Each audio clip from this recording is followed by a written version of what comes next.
oli mukulaba Saviour TV, TV y'omulembe guno. Kakyogere nga n'okufukamira nfukamidde.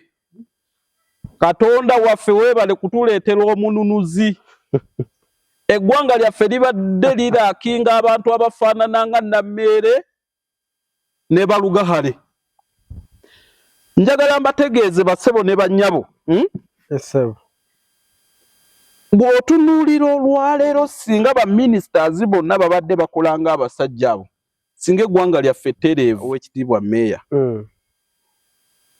Badde ntunuulira nnyo engeri amaanyi ataddemu Kabampaane. Oweekitiibwa Meeya Kagali. Otaddemu Kabampaane mu nsonga ezaateekebwawo gavumenti eya trade order. Omulabi waffe omulungi wa Saviour TV nkwanirizaako ekyolunaku olwaleero n'enkwebaza egyo gyonna gy'otuusaako engalo era n'enkwebaza okuba ng'okyatwekumiddeko wano ku Saviour TV. Olunaku olwaleero tuli n'omukenkufu mu byobufuzi omutunuulizi w'ensonga era nga tugenda kuba tuwayaamu ku bintu eby'enjawulo ebigenda mu maaso mu Uganda n'ekibuga yaffe okutwaliza wamu. Tugenda kuba twekkaanya ku nsonga esinze okubanga azikwata abantu omubabiro mu wiiki ewedde oba n'ebbanga lyonna mu Uganda ne mu kibuga wano wonna era nga tugenda kuba tuziwaako endowooza zaffe ez'enjawulo lwaki biriwo ebitono naffe tubirowoozaako ki. Assebo. Ssebo. Gyebaleko ssebo. Kale taata. Yes ssebo. Nawe mugyebaleko. Mpola mpola. Mwebale kola. Amiina. So mu bugambo butonotono asooka obuuze ku mulabi waffe omulungi wa Saviour TV. Bana Saviour TV kusookera ddala njagala okubabuuzaako musiibye mutya, mwebale emirimu gye mutuusaako engalo. Twagala okwebaza Katonda atukuumye n'okutuuka leero okubanga tukyali balamu. Nakoma okubeera nammwe ndowooza gwali mwezi gwakomeka, si mwaka guwedde oba mwezi gwali mwezi gwakomeka. Emyezi ng'ebiri. Ebiri esatu. Naye kyonna kye kiri nti tuwadde nali sisuubira nti tujja kuddamu tukwatagane nate okulabikira ku mpewo zino eza Saviour TV. Njagala kuweebaza, njagala kunakuwalira wamu nammwe abafunye obuzibu obutali bumu ate ne neebaliza wamu nammwe abafunye amasanyu mu kabanga kano konna we tubadde tubulidde. Erinnya nze musajja wa Kabaka ne Kemeya Kibuuka omutuuze we bamusuuta. Ndi muzzukulu wa Erika Kunsa, ndi muzzukulu wa Kamulali, ndi muzzukulu wa Kyanya, ndi muzzukulu wa Mbwekire Embuzi Nkonge, ndi muzzukulu wa Luwomwa. Ate nno ssebo kankubuulire. Yes ssebo. Oyinza okwebuuza lwaki otambuddebo, lwaki oyaguye mangu okutuuka ewa Luwomwa, Essiga, Olunyiriri, byonna sibyogedde n'Omutuba lwaki? Lwa mbeera ya budde, naye nga nze nva mu Butuba gwa Bikonywa mu ssiga lya Buvvi e Bunnamweri. Essebo muzzukulu wa Kamulali. Essebo. Kati tubadde n'ebyobufuzi bingi ebibadde bizannyibwa Nehemiya mu bbanga eriise eritali ggwanvu. Mbadde nja tutandike n'akalulu ka LC1. Akalulu kano bannayuganda mu bitundu eby'enjawulo mu Uganda ne mu kibuga twaliza wamu abeetaba mu kalulu kano era ebyavaamu twabiraba. Mbadde nsaba osooka otukubireko tooki mu kalulu ako nga katambula okusingira ddala obanga osobodde naddala mu Kibuga district. Okay. Kati okutwaliza wamu njagala okwebaza nationally, okwebaza pulezidenti w'eggwanga ne Ministry ya Local Government okukkiriza ne balonda bassentebe. Ekyamazima bassentebe baali baggwa dda ku mpagala abasinga obungi nga baakaddiwa, abalala tebakyalaba, abalala mu butuufu nga bayonoona ekyalo ne bakamala bumazi naye ng'abantu tebalina buddukiro. Naye bw'aba nga Oweekitiibwa Pulezidenti w'eggwanga ne Ministry ya Local Government bakkiriza ne bateekateeka okulonda kw'abassentebe, nina okukkiriza nti ekyalo kyesalirawo. Abo abaali batambudde obulungi baabakomyawo, abaali tebatambudde bulungi baba kuba ekigwo. Kakati kyova olaba nti nebaza nti kati emirimu gigenda kuddamu gitambule bulungi kubanga jjukira ssentebe w'erosi abeeranga oba yabeera custodian w'ebyobugagga by'abantu byonna. Era ne bw'oba okwata property yo ng'ogyeko ekyapa property yo oba ndagaano ya kibanja oba ya ploti oba yaki ng'ogenda okufuna ssente wonna w'ogenda ozeewola bateeka okwagala reference oba consent ya ssentebe. Kakati laba ssentebe nga ye bamukubira bukubizi ntoli bwati nadduka eno nga ssentebe mubazi wa ddiiru. Ekyalo ne kibeera naye emyaka 15 20 nga takyuka. Ekyalo kyamukoowa takyuka. Kakati waliwo ebyalo ebimu ebibadde bitakyafuna ssente mu banka nga banka tekyesiga bantu ssentebe oyo n'abantu baabwe ab'oku kyalo nga bonna tebakyabeesiga. Lwaki? Nti ekyalo kimu osanga ssentebe nga poloti emu eriko endagaano ezi nga bonna ssentebe gye baagenda okwewola yabakolera koseti ng'ate ne sitampu zaabwe kwezindi sitampu ye kweri ku ndagaano okwo. Kati ebyo byonna bwe bizze bibeerawo kati ate ne wabeerawo abantu ababeera ab'obuvunaanyizibwa abalungi nga nabo bakafiiriddemu olw'ekyalo ekyo. Kati babadde balwana nnyo ssentebe abeere ng'awummula naye nga tewaliiwo we nga teri asobola kumuwummuza kwega tewali ngeri ya kumuwummuza. Okitegeera naye kati akaliwo we kaateekeddwawo twagala okuyozaayoza bassentebe mwenna abawangudde ate nammwe abataawangudde nga mwadde mwavuganyizza temuggwamu maanyi kuba nze nkimanyi nti gwe buli lw'otandika olugendo luteekwa okuba n'enkomekkerezo yaalwo. Tomanya ekisanja kyono kibadde kya myaka gino 5 ekiddako kiyinza okuba ekikyo. Ng'okuba tooki mu kalulu ako ekibiina kyo ky'otembeeta ekya NRM kyakola kitya mu kalulu kano bw'obanga wekkaanyiza? Njagala singa nabadde ntegedde bulungi nnyo nti mbadde ngenda kuleetera statistics nga bwe zaatambula kuba zonna nzirina. Mu tawuni kanso ya Kiboga NRM yafuna ebitundu 98. Byebiriwo ebyo. Kati tandikira ku LC ku LC. Bamusuuta tuli mu muluka gwe bamusuuta kati. Bamusuuta chairman Magala yawangula we NRM. Ne tugenda Kabaka Njagala mwami Gundi n'awangula mwami ani chairman Manuel we NRM independent. Yali independent yali wa NRM. Yali wa NRM independent. Tubalina. Tujja mu kawo bonna munigira. NRM independent. Bwe tuvaawo ne tugenda Lufula Nupu n'egirya. Then ne tugenda Kabutemba Nupu era n'egikola ki? N'egirya.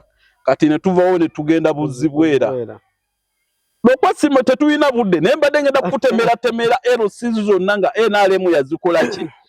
Kubanga ku LC za tawuni kasu zonna tuyinako abanupu 6 naye nga tuyina ebyalo 16. So 10 NRM yabyezza. Exactly. Kakati kyengezaako okugamba nti NRM ebadde yankizo mu buweereza bwayo obwerosi. Era tulebe ne bassentebe abayiseemu wano opposite nga ye kumaanyi ge katiri ayinza namuvuganya abantu nga bagamba akuleke. So nga ate bwe tubadde tulonda bassentebe nze abantu nabeefasaizinga obutatunuulira bibiina nga tulonda ssentebe. Olwaki? Olw'ensonga nti bwe tugenda mu buweereza obwa wansi tebwetaagamu bibiina. Omuntu wa wansi teyeetaaga nfuga ya bibiina. Omuntu wa wansi yeetaaga ekintu kimu. Omuntu wa wansi yeetaaga service. Kati gwe gw'otunuulira nga yagenda okuwa service honestly gwoba olonda. Era nze yali emphasis yange ku bantu nti mulonde abantu abo bokka be mulaba ab'omuzinzo oba wa kibiina ki oba wa kibiina ki muba mutunuulira agenda obbawa service. Okay. Abwana Nehemiah, mu Kiboga Town Council oba bwe guli ne mu Town Council zendala atulabye nga waliwo enkyukakyuka ezize zikolebwa nga waliwo Town Council begeza ku complimentinga ngeri y'okutereza ekibuga. Mu bino ebingi amubaddemu ekimu kyenjagala okunokolayo ekyogoba abantu mu buyumba. Poliisi eyo ojinza jjogerako ki? Nze nno njagala okutangazaamu bannabyabufuzi be tulina mu councils zaffe naddala Oweekitiibwa Meeya. Badde ntunuulira nnyo engeri amaanyi ataddemu kabampaane. Oweekitiibwa Meeya Kagali otaddemu kabampaane mu nsonga ezaateekebwawo gavumenti eya trade order. Ensonga ya trade order teri wano yokka Kiboga. Etteeka bwe lyali likolebwa lyakolebwa national wide. Nsonga ya ggwanga. Owuliriza gyendaga. Nsonga yaki? Ya ggwanga. Neffe abatambuddeko mu bibuga ate ebirala. Bino ebikolebwa wano eri tebiriiyo. Kati njagala kuwa kyakulabirako. Nze mpita mu Kampala ekiro. Saawa 12. Ekibuga Kampala nga kyonna kijjudde bantu batunda nkoko, sumbuusa, chapati biki ebyo. Nga bonna ku kkubo kwe bali n'abatunda emmere. Kati gw'oyagala kuŋŋamba nti Kiboga yeri ku sipiidi ey'amaanyi okusinga ebibuga biri. Ne bw'ogenda oyima city.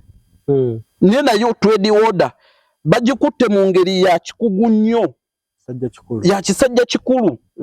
Bw'ogenda mitya bw'oga district zonna zirina engeri gye zikwatamu ensonga mu ngeri y'ekisajja kikulu.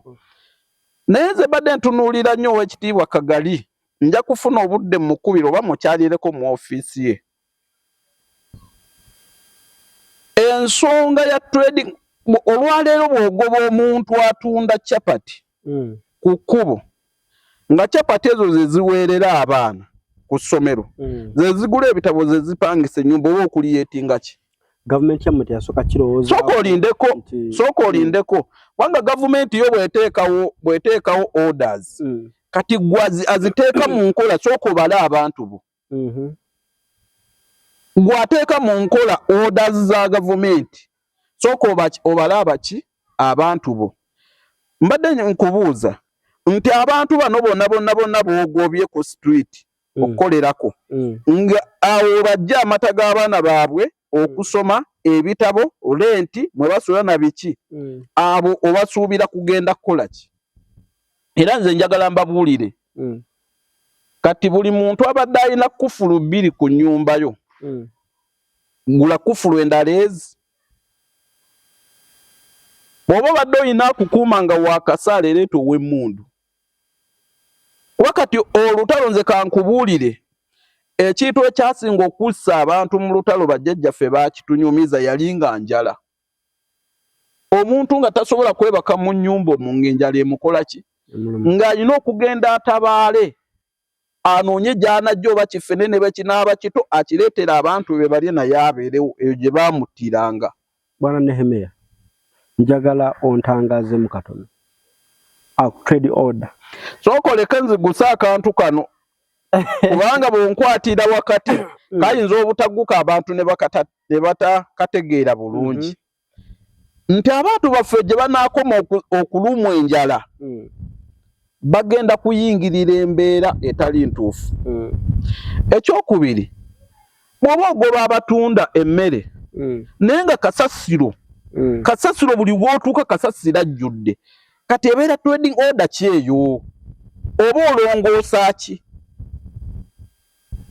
Gwe njagala nkubuuze. Ogambye abantu nti temukolera awo. Enkeera n'ensanga kasasiro nga yenna ajjudde temulina kapasite eyoola kasasiro. Kati oba olongoosa ki? So orders zaaliwo emabegeri nti okuva ku ssaawa 12 okutuuka ssaawa 6 mukole mujjewo ebintu byammwe mulongoosewo bulungi muddewa muddeeka. Kati society y'abantu abo bonna omaze ogirinnyako. Kati bwana Nehemia nze nakyenjawo ntangaazeemu kyogamba omukulu Kagali yakola kino. Kati gwe nga meeya w'ekibuga eyalondebwa abantu meeya w'ekibuga eyalondebwa baki abantu eddoboozi lyo lyalabikira wangu obalwanirira n'ekirala gwe eddoboozi lyo nga meeya twaliwulira ddi nga bwe twawulira Oweekitiibwa Nsiiro ng'agamba ekyo mukikutte bubi kuba Nsiiro yavayo n'akivumirira. Gwe nga meeya w'ekibuga kubanga Lwamata bakola Bukomero bakola ontegeera bulungi lwaki kiri wano mu tawuni kanso kiyinza okuba nga ekiganye Bukomero Lwamata okukola okutuukaawo kugaana kati eneekuza eki banaye tukkirize nsaba tukkirize omanyi ebintu mbyogera nga bwe bikola ki nga bwe biri. Eno tawuni yaffe tennatuuka kugoba abantu osituli tekisooka bagobe ng'olina w'oba divertinze nti mwenna ababadde mukolera wano mudde sayidi wano ate bw'obateeka sayidi awo banoonyeze engeri ennyangu gye banaakolerawo kubanga wali babadde basasula siringi 5 buli lunaku lwaki ate bwe batuuka wano basasula 5,000. Kati ekyo Nehemia kinzizaayo ku kyenaadde okubuuza okusooka nti omwami Kagali ne banne be baali kwegamba input yaabwe ya kumenya sure by implementing government choices. Government tujja gamba nti government mwalina obuvunaanyizibwa obukola needs assessment mulabe abantu mu bitundu ebyenjawulo bali batya tugenda bayamba batya. So kitegeeza nti bw'onaakwata nze ndaba bw'okwata n'okinenyeza entaire ku mwami Kagali oba tumulekedde choice ya kusalawo. Mwami Kagali ali involved mu kintu kino lwaki nkugale Bukomero tekiriiyo ne Lwamata abantu bakola lwaki kiri wano mu kibuga. Nze jagala mwami Kagali aveeyo lunaku lumwagambe ayimirire awajje wano ku Sevia TV abeeko kyayogera ng'alwanirira abantu abo bamuwa akalulu. Okitegeera bulungi nkugambye wali abantu we baali bakolera buli lunaku ekifo ekyo bakisasulanga 5. Kati gwe bw'oba oyagala okuteeka mu nkola ekiragiro kya gavumenti kola gazetted areas ogambe nti abava wali mwena mugenda kudda mu kifo bw'ekiti nga bwe nalaba baali bakozaawo kutonninnyira ne congestion. Kati bali ebitundu ogambe nti kakati mwena obatadde wali congestion bonna bali mu mugoteko. Kati ne bw'otuuka wali ng'olina ky'oyagala oggula onoonya bw'ojja onoogenda ogula ekyogula ng'olaba n'osalawo n'otambula n'ogenda mu supermarket oba onfuna bulungi. So singa wabeera ekifo kibeera kigazi bulungi ng'abantu abo bateekeddwa bulungi nga abantu basobola okuyitamu bulungi ne beegazaanya bano batunda vakedo bano batunda gundi okitegeera ng'ate era price okwegamba emisolo gye basasula gyenkanankana na giri gye baakolanga ki rent wali we yali akolera buli lunaku yasasulanga siringi 5. Kakati gwe omugambi wano buli lunaku olina kusasula 10,000. Gw'olaba bw'otunuulira ennyingi zaayo oba odeko bw'oba ogitemye. Kati nze nali njagala mwami Kagali aveeyo kubanga kati bw'oyogera ku mwami Mpiima banatawuni kanso tebamumanyi kubanga ye bamwekangana bwekanze nga babagayo betawunikira akawammwe. Ate mwami Mpiima gwe mbulye mwami Mpiima we yali avudde wali omulabyeko ng'agenda atambula mu bantu bw'ati mbw'anoonya ebizibu by'abantu tabimanyi. Kati amanyi ebizibu by'abantu ye mwami Kagali yamanyi abantu abaavu yamanya abali yaddeko kakati gwe bw'obanga omanyi abantu abafaanana bwe batyo n'olaba orders nga zizze sooka otuule odesigning format nga gw'ayagala okuteekesa ekiragiro kya gavumenti mu nkola odesigning format egenda okuyamba abantu bo. Ekyokubiri, bw'olaba nga waliwo we bakunyigiriza nga gw'obadde oyagala kukola bw'oti bo nga bakola bwe bati, vaayo oyogere ffe tuwulire nti awo Oweekitiibwa Kagali yayogedde atya naye lwaki byonna tubiteeka ku ye ffe ly'eddoboozi lye tuwulira. Tetulondanga ku mpiima, tetulondanga ku bayinginiya, tetulondanga ku ba physical planners, tetubalondangako. Gwe twalonda ye Kagali, gwe tumanyi ye number one. Koga waliwo bwe tuyita number one citizen. Kati Kagali ye number one citizen, yakulira ebya security, yakulira ebyokwerinda, kasasiro tumubanja ye okitegeera. Kati tetusobola mujja mu nsonga eno kubanga tetuwulira gaddoboozi, tulaba nga bamenya wali. Ne twebuuza bwe muba mumenyawo yes muli mu kulongoosa kibuga, kasasiro lwaki abalemeddemu? Emyala gyonna ne gigegera, omuddo ne gumera mu mufulejjo oguli mu tawuni kanso. Ffe twali tulowooza nti tawuni kanso yonna era kati njagala kusaba abagenda okuddamu okuzimba ekibuga bakikoleko nga bw'ogenda eri ewannabbanja. Ne bwe buba bufulejje buno bw'osanga eno ku nguudo ez'okubiri oba lwakusatu bwonna bubeera covered. Naye kati tulaba accident nnyingi nnyo, ababodaboda sina babodaboda bokka n'emmotoka olugira bweti oluvaako katono bweti ng'egwa mu kalavaati. Kati kalavaati ebeera etya mu tawuni omutambulirwa abantu abazibe b'amaaso, omutambulira abantu abalina ebizibu eby'enjawulo, ne mubeera mu kikalavaati ekinene nga bw'oseererako bw'oti okigwamu bugwe. Ebyo byonna birina okulowoozebwako nga enguudo zikolebwa. Ne tulema kukola bintu biri substandard bwe bito nga tulinga abantu abaga nti tetuli bateeketeeke kimala. Ku nsonga y'emu nga tutunaba kuva ku tawuni kanso y'ekibuga, waliwo ebintu bingi ebigenze mu maaso n'okuba nga bikolebwa. Okugeza tulaba nga ekibuga bakikyusa mu ntunula yaakyo nga bayita mu kukola enguudo ez'enjawulo ezikoleddwa mu kitundu kyaffe eky'ekibuga.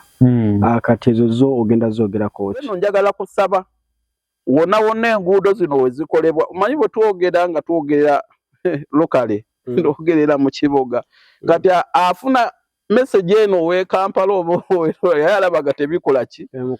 Naye njagala kusaba buli wonna tawuni we bakola oluguudo banguyeeko,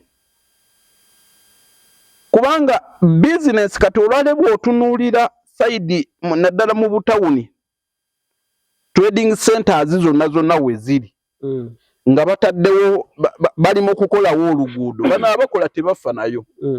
Oziba petrol station y'omuntu bagita petrol station n'ogiziba n'ozibawo kwega n'osimawo ekinnya n'oziba woteeri n'oziba amaduuka n'oziba biki ate n'okola kasooba ekiyitiridde nnyo kwegamba ne weesanga ng'omuntu jjukira alina okuwa emisolo gyonna ateekwa kugiwa naye ng'ate ennyingiza ye bagikwatamuko emyezi emeka, 3 oba 4 oba 5.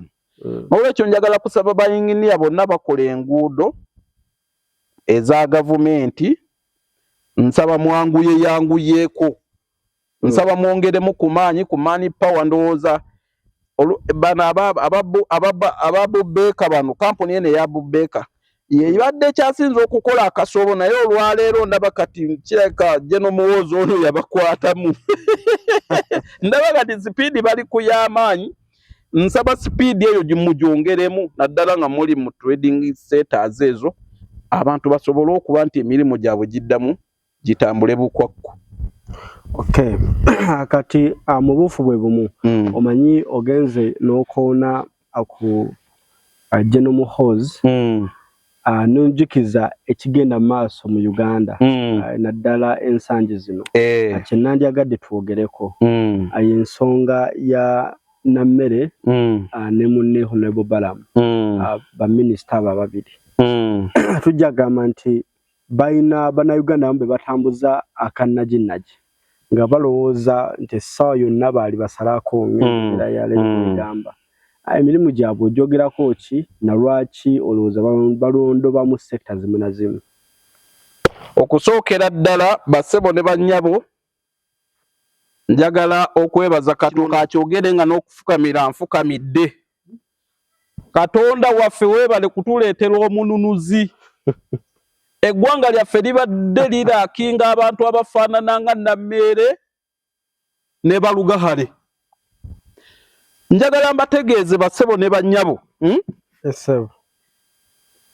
Bw'otunuulira olwaleero singa ba ministers bonna babadde bakolanga abasajja abo, singa eggwanga lyaffe ttereevu. Gavumenti ebadde eteeka eddagala mu malwaliro, naye nga bw'ogendayo nga bakusindika wali sayidi wali. Eddagala ebyo baliriwuutanya ne balitwalawa mu clinics zaabwe.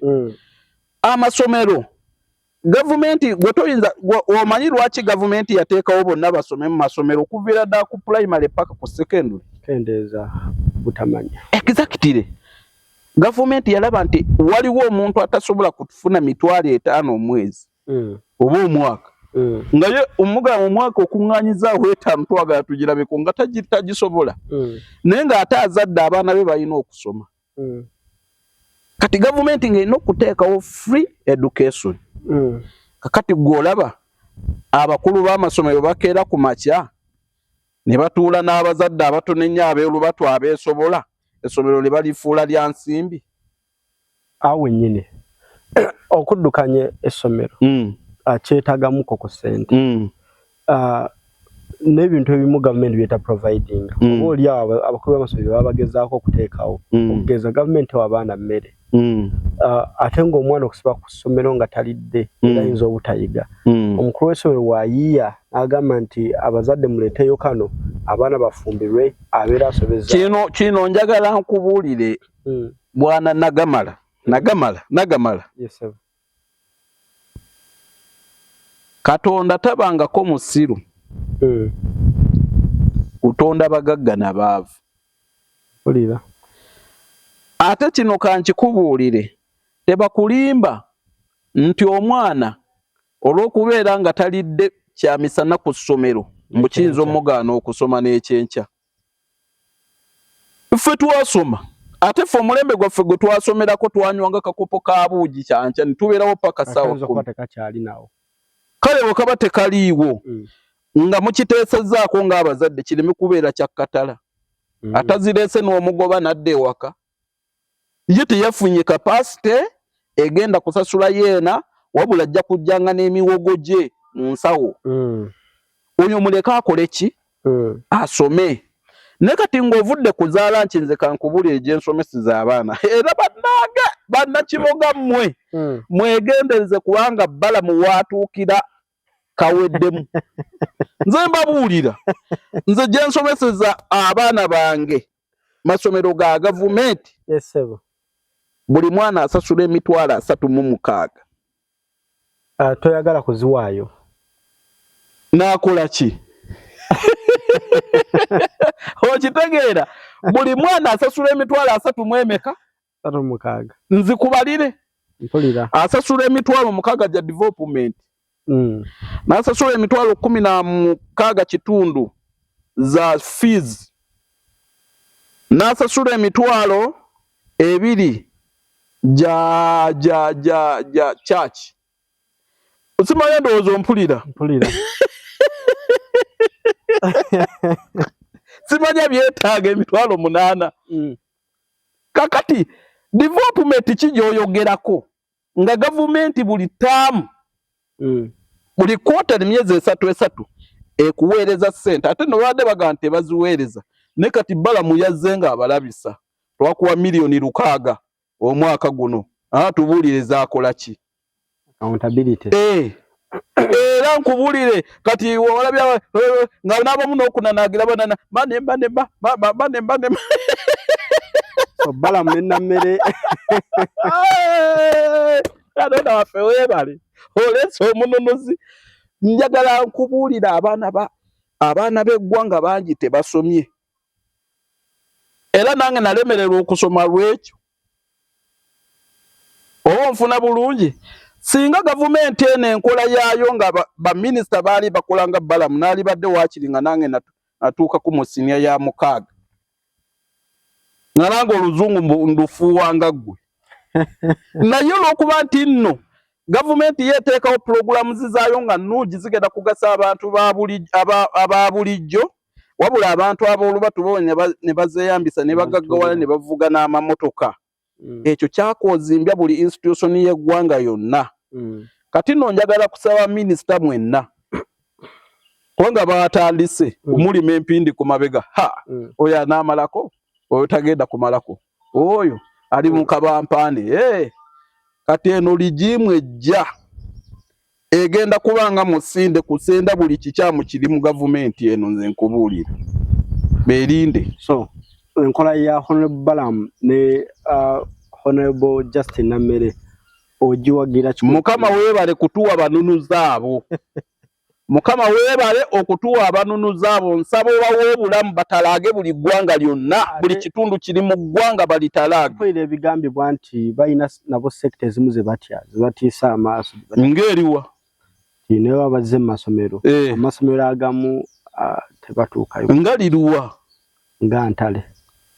Ntale lya gavumenti ani alirimu? Nsibimanyi nze, wabula kyemmanyi buli ssomero balikola ki? Balituukamu. Kakati nze kyemmanyi bwe mba ndaba nga n'eri gye baali bagamba mu Western nga baga ati abyo tebasobola kugendayo, ndabye bye bakutte babatwala nga kanayinuka pale zino webale bannange ow'ekitiibwa General Muhoozi webale kuleeta Balugaale. So nga tugezako kumbawumba. Mbadde nsaba awusooke otukubireko torch mu obuntu akantu katonotono. Waliwo ekigenda mu maaso mu Uganda ennaku zino. Twali tumanyi emyaka bubuuza bannayuganda 5 3 ku kibaddengawo mu Uganda naddala ku baziba emisango nga kizibu nnyo oli okugamba nti wadde oli yakoze omusango bwe bagenda mussa kalabba. Naye kati emisango gigenze giwera okuva kugwa Okero mpaka ku bano abagambye okuba nti batta Susan Magala nga bonna bawanikibwa kalabba. Awe nebuliza nti kitegeeza ki mu nfuga ey'amateeka era mu nfuga ey'eddembe ly'obuntu era emisango gino ekikabo ekiti yenkola entofu gye tulina okugikwatamu abantu kubateeka ku kalabba. Ekisookera ddala kiri constitution nti abantu bonna balina emisango egiri crimined nga girimu obutemu. Emisango egirimu obutemu constitution yeekulagira ekyo kalabba.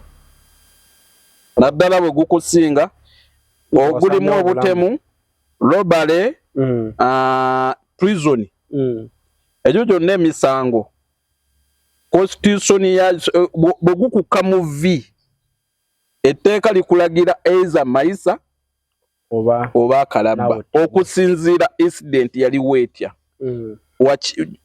wakibeeramu otya omukono, ebyaliwo byonna okusinziira ku bujulizi obuba bukuŋŋaanyiziddwa.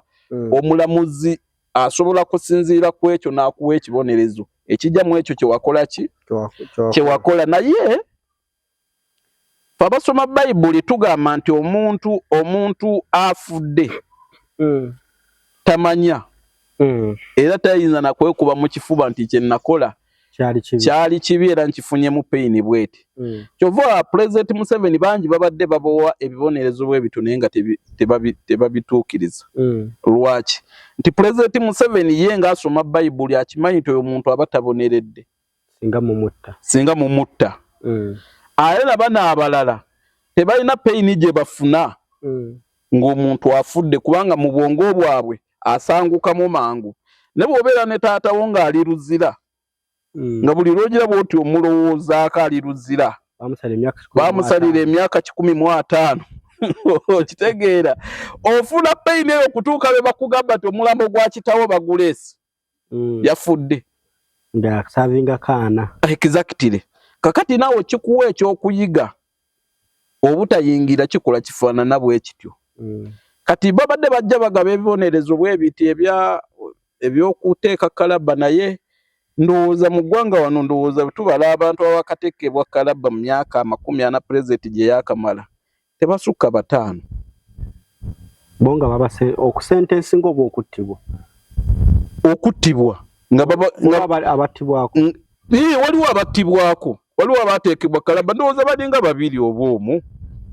naye nga abasinga pulezidenti abadde abaleka n'abawa bagiyita pardon oba amnesty byonna kakati babeerayo ne basaavinga ekibonerezo ne basaavinga ne babalaba nga bagenda beekubye mu kifuba twalira bano bannasulu baani nasulu omujjukira bonna pulezidenti yabawa pardon naye kati olwaleero ndowooza baakizudde nga tekikola abantu ngattemu omutima omubi gususse omutima omubi gususse naye era nze nzikiriza nti yadde babasalidde bwe batyo nsisuubirawo pulezidenti Museveni kuteeka mukono gwabwe ku kiwandiiko kya kubatta kubanga nze sikiwuliranga nako naye just nabempulira nti gundi baamuteeka kalabba baamukola batya naye obulabba oba bujje buli oba tebuliiyo bwakoma ku mulembe gwa Amini omanyi akalabba kaliwo mu ngeri ya kutereeza bantu si bwe kiri oli ayinza okugamba nti engeri omulembe nabino ebizibu bikolebwa nammere balamu okutereeza nokukana akalabba kutereeza abantu baleme kutta bannaabwe ebintu ebiriwo kati tetujja gamba nti no byononekedde ku mulembe gwammwe gwennyini nti mwaba byonoonye era mwabagezaako bitereeza kati kino kankikubuulire emirembe gyonna bwe giyitira kati bw'oba osoma oli musajja musiraamu naye ffe otuba tusoma bayibuli waliwo we baayogerera ku mateeka nga bagamba amateeka gaavaawo kati oli n'abuuza amateeka gaveewo ekisa kyeyongere nedda amateeka tegavaawo tukwata maki makwate kakati omulembe gwa Yesu bwe gwajja abantu ne balowooza nti kakati Yesu bwe yajja bwe n'afiirira abantu kati abantu baddembe okukola buli kimu kye bakola kye baagala boonoona kubanga bamanyi bw'omala okwonoona ne weenenya ogenda kola ki ogenda kusonyiyibwa okitegeera kati omuntu n'ayonoonera ddala mu ngeri yonna gy'asobola kati ne ku mulembe gwaffe wano mu Uganda ogwa pulezidenti Museveni bwe yajja n'awa eggwanga eddembe ppitirivu ne bavuma ne bamukolamu obukatuni ne bakola batya kati abantu baalaba bw'oba okikola ku mukulembeze w'eggwanga katonda w'eggwanga n'osigala ng'oyinaayina olwate omuntu wa bulijjo oba nfuna bulungi kati emirembe bwe gyayitirira kwekwonoona kuno kolaba abantu kwe bakola ki kati ekiseera kituuse atagenda kubikola Yesu yabagamba nti ekiseera kituuse era kigenda kujja abantu mmwe bennyini abaalagibwa omusana ne musalawo okutwala ekizikiza bwe mugenda okwejjusa nga kiti kikyasoboka kati tumba Jaramuwozi siwakusangirako sebo siwakusangirako n'olwekyo basebo ne bannyabo nsaba buli abadde atwala eggwanga lino mu mbeera eri ng'okwata essimu yo bw'oti eyaseereza n'ogyetunuzaamu kamera n'otandika okuvuma buli muntu yenna gw'oyagadde ebigambo n'omukola nga bw'oyagala ekiseera kituuse w'otagenda kubikolera nga n'okwogera obwogezi ku jeno walaba ekyatuuka ku munnamateeka agenda kusaavinga ani jeno ekyamutuukako wakiraba tekyali constitutional sikyalina okukola nga munnamateeka anti kati weebuuze waliwo kye tuyita protocol waliwo ali waggulu w'amateeka wadi waliwo kye tuyita protocol mailaki y'eggwanga CDF ayina abateekwa musavinga amuna mateeka aso savinga omuntu ena kabe 40 nedda sebo bwekiri nedda sebo gwe deddayo mu constitution y'eggwanga ddayo bikule nga mu nsi ki yadde mu America gye twogera wali democracy ow'amaanyi gye wali olabye nga jeno owa buli muntu owa bulijjo agenda na anti ayinza okubanga mu nsi nga America ate kati ekibuuzo bayite CDF omanyi kitegeeza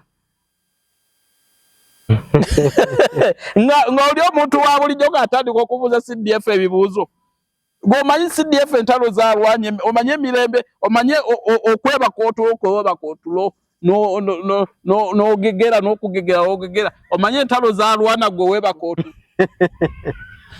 sebo ebintu si byakusaaga bayibuli etugamba nti ab'ebitiibwa kukola ki kutiibwa bwe baga nti oyo wa kitiibwa mutye kubanga gwe webaka ekiro otulo n'ozzaako naye abo abasajja tebeebaka kiki ekibagaana okwebaka bakuuma ensalo zonna mwe mubeere n'emirembe mwebake muzaale n'abaana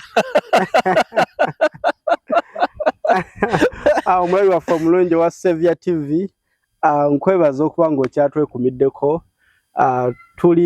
tubadde ne musajja wo Nekemya Kibuuka abadde akugamba nti ssaawa yakugoola abantu ttumba oba oli awo tujja kumweyongeza akaseera akalala akajja wano ku Saviour TV twongere okuba ntukubaganya ku nsonga ez'enjawulo ebirowoozo anyongera okujjukiza nti Saviour TV eteekebwamu ensimbi Saviour High School Kiboga nga bakugamba nti atwalayo omwana wo oyo amaze ekibiina ekyomusanvu amaze ekibiina ekyokuna bagamba nti essaawa zino bali open osobola okutwala ogenda for registration oba oli awo n'oleeta omwana wo ku ssomero erisinga mu Kiboga emyaka gyetoolodde bannaffe aba Saviour High School ate nga balina ne sister school gye bayita Saviour Infant and Nursery Primary School. Tukweyanziza nnyo weebale kuba ng'otwekuumiddeko Omukama Katonda akutukuumire.